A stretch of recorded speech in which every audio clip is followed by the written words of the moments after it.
मन्मना भव मद्भक्तो मद्याजी मां नमस्कुरु मामे वैष्यसि युक्त्वैवम् आत्मानं मत्परायणः।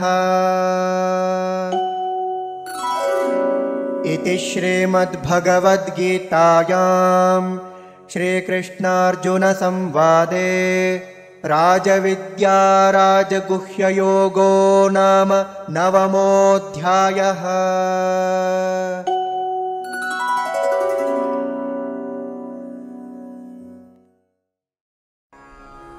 मत् मनाः भव मत् भक्तः मत् याजी मां नमस्कुरु माम् एव येष्यसि युक्त्वा एवम् आत्मानं मत् परायणः। मन्मना भव मद्भक्तो मन्मना भव मद्भक्तो मद्याजी मां नमस्कुरु मद्याजी मां नमस्कुरु मामे वैष्यसि युक्त्वैवम् मामे वैष्यसि युक्त्वैवम् आत्मानं मत्परायणः आत्मानं मत्परायणः। मन्मना भव मद्भक्तो मद्याजी मां नमस्कुरु मन्मना भव मद्भक्तो मद्याजी मां नमस्कुरु मामे वैष्यसि युक्त्वैवमात्मानं मत्परायणः मामे वैष्यसि युक्त्वैवम् आत्मानं मत्परायणः।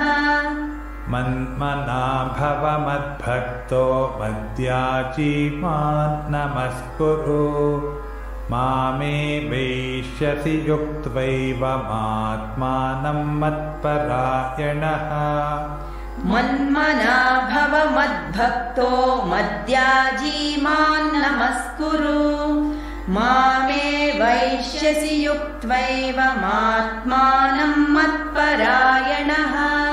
ॐ तत्सदिति श्रीमद्भगवद्गीतासूपनिषत्सु ॐ तत्सदिति श्रीमद्भगवद्गीतासूपनिषत्सु ब्रह्मविद्यायां योगशास्त्रे